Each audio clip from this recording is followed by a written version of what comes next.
खेड कृषी उत्पन्न बाजार समितीच्या चाकणीतील महात्मा फुले मार्केटमध्ये बुधवारी 4 मार्च 2026 रोजी तरकारी मालाची आवक व भाव काय होते जाणून खेड घेऊया। कृषी उत्पन्न बाजार समिती उपबाजार महात्मा फुले मार्केट यार्ड या ठिकाणी फळभाज्या असेल, पाल्या भाज्या असेल यांची प्रचंड आवक झालेली आहे, परंतु काहीशा प्रमाणात गिऱ्हाईक आहे, बाजारात कमी आहे। आज रोजी जरी इकडं मोशीचं मार्केट बंद होतं, त्यामुळं गिऱ्हाईक या ठिकाणी व्हायला पाहिजे होतं, पण झालं नाही, तशी परिस्थिती नाही आहे। आज रोजी कोबी असेल, कोबी 5 ते 6 रुपये किलो आहे। फुलावरचे भाव डाऊन झालेले आहेत, फुलावर 10 ते 12 रुपये किलो झालेले आहे। वांगीसुद्धा 30 ते 40 रुपये किलो झालेले आहे। टमाटे 15 ते 20 रुपये किलो आहे। कारल्याचे भावसुद्धा कमी झाले, कारले 30 ते 40 रुपये किलो झाले। गवारीचे भाव टिकून आहेत, गवारी 80 ते 90 रुपये किलो आहे। भोपळ्याचे भावसुद्धा डाऊन झालेले आहेत, भोपळा 15 ते 20 रुपये किलो आहे।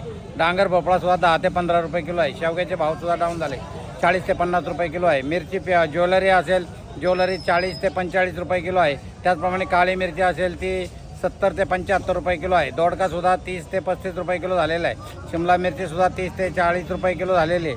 श्रावणी घेवडा 25 ते 30 रुपये किलो आहे। वालवरसुद्धा 25 ते 30 रुपये किलो आहे। चवळीसुद्धा 25 ते 30 रुपये किलो आहे। तोंडलीसुद्धा 25 ते 30 रुपये किलो आहे। राजमासुद्धा 30 ते 40 रुपये किलो आहे। पावटासुद्धा 50 रुपये किलो झालेला आहे। भेंडीसुद्धा 30 ते 35 रुपये किलो झालेली आहे। गाजर 15 ते 20 रुपये किलो आहे। घोसाळेसुद्धा 20 ते 25 रुपये किलो झालेले आहे। बीट 10 ते 12 रुपये किलो आहे। काकडीसुद्धा 15 ते 20 रुपये किलो आहे। तूर 70 ते 80 रुपये किलो आहे। पापडीसुद्धा 20 ते 25 रुपये किलो आहे। वाटाण्याचे भाव एकदम डाऊन झालेले आहे, वाटाणा आज 15 ते 22 रुपये किलो झालेला आहे। सर्वसाधारण फळभाज्यांची स्थिती आहे।